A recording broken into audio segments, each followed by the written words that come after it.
더불어민주당은 그런 순리를 거부하고 사법 리스크가 하나도 해결되지 않은 후보를 내놓았습니다. 그 결과로 더불어민주당은 한 사람의 사법 리스크를 없애기 위해 입법권, 행정권, 사법권을 모두 장악하는 괴물 독재 국가로 가는 길을 선택했습니다. 어제는 국무총리, 검찰, 경찰, 방송통신위에 대한 국회의 통제를 강화해 그 기관들의 독립성마저 허물어뜨리기로 했습니다. 더불어민주당의 현역 국회의원도 현직을 떠나신 원로도 모두 침묵하며 괴물 독재 국가의 길을 따르고 계십니다. 그 모든 것이 더불어민주당의 기괴하고도 절망적인 실상입니다. 그렇게 더불어민주당은 제가 협력할 수 있는 여지를 처음부터 차단했습니다. 저는 아버지에 이어 2대째 민주당 당원이었습니다. 민주당에서 의무를 다하며 성장했고 기회를 누렸습니다. 그렇지만 법치주의와 민주주의를 파괴하는 괴물 독재 국가의 길까지 동행할 수는 없다고 저는 결론지었습니다.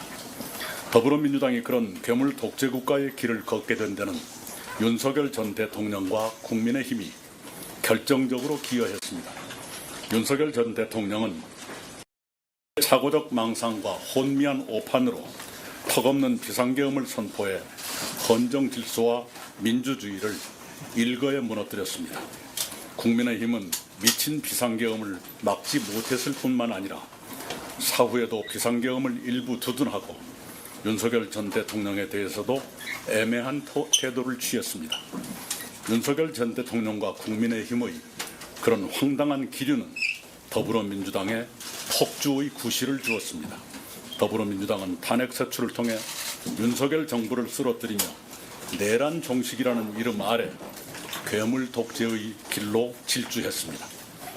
비상계엄은 2시간 33분 만에 국회의 해제 결의로 막을 내렸고 윤석열 전 대통령과 관련 부하들은 자리에서 쫓겨나 내란 혐의 재판을 받고 있습니다.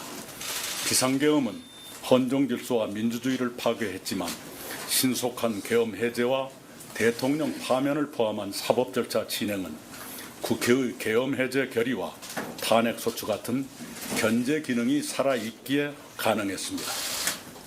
비상계엄과 내란 혐의는 수사기관과 사법부가 헌법과 법률에 따라 수사, 기소하고 심판해 왔으며 앞으로도 그럴 것이고 또 그래야 한다고 저는 믿습니다. 그러나 지금 더불어민주당이 예고하는 괴물 독재 국가는 비상계엄과 또 다른 의미에서 심각합니다. 한 사람이 입법, 행정, 사법의 3권을 장악하고 자신의 사법 리서클을 완전히 없앨 때까지 무리한 방법을 계속 동원한다면 그것은 법치주의와 민주주의를 파괴하는 폭거가 될 것입니다. 더구나 한 사람의 그런 위험한 시도가 다른 권력으로부터 아무런 견제도 받지 않은 채 자행될 수 있습니다. 국가 권력 전체를 한 사람이 장악하면 모든 견제 기능이 마비되기 때문입니다. 계엄 때처럼 견제 기능이 살아있느냐 아니면 괴물 독재 국가로서 견제 기능이 죽느냐의 차이는 엄청납니다. 견제 기능이 살아있다면 민주주의는 회복되지만 견제 기능이 죽으면 민주주의도 회복 불능으로 무너집니다. 그렇게 대한민국이 괴물 독재 국가로 추락할 수도 있다는 점에서 이번 대선은 치명적입니다. 괴물 독재 국가 출현을 막는 일이야말로 대한민국이 당면한 최대의 숙제가 됐습니다. 저는 괴물 독재 국가의 출현을 막기 위해 나름대로 노력해 왔습니다.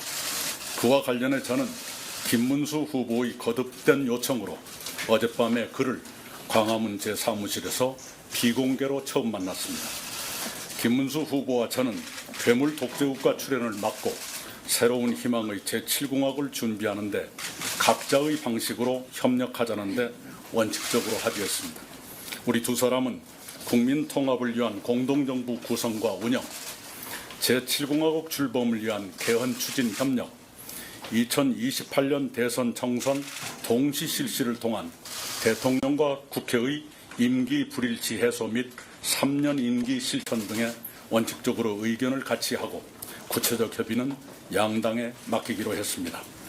저는 비상계엄과 잇따른 대통령 파면에 대한 성찰로서 대선 이후에 국민의힘을 비롯한 정계의 대대적 개편이 일어날 것이라고 전망했고 그는 수긍했습니다.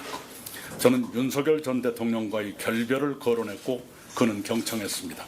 그는 저에게 선거 지원을 요청했고 저는 괴물 독재국가 출연을 저지하기 위한 저 나름의 노력을 계속하겠다고 응답했습니다. 김문수 후보와 저는 대학교 동기생으로서 지내온 시대를 함께 회고하고 정리하기도 했습니다.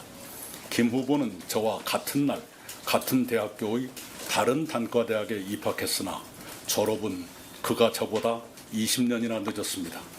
그는 학생 시절부터 고통스럽지만 정의로운 노동운동가의 길을 걸었고 제적과 옥고를 치렀습니다.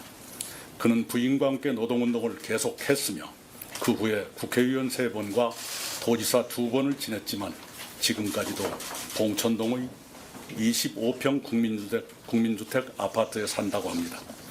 그에게는 제가 수용하기 어려운 면도 있습니다. 간간히 돌출한 그의 극단적 인식과 특정 종교인과의 관계가 특히 아쉽습니다. 그럼에도 불구하고 그의 치열하고 청렴한 삶의 궤적과 서민 친화적이고 현장 밀착적인 공직 수행은 평가받을 만하다고 생각합니다.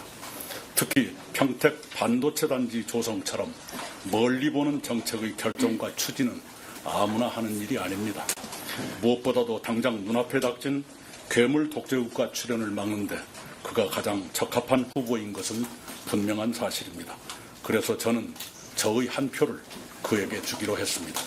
이상으로 오늘 보고를 마칩니다. 감사합니다.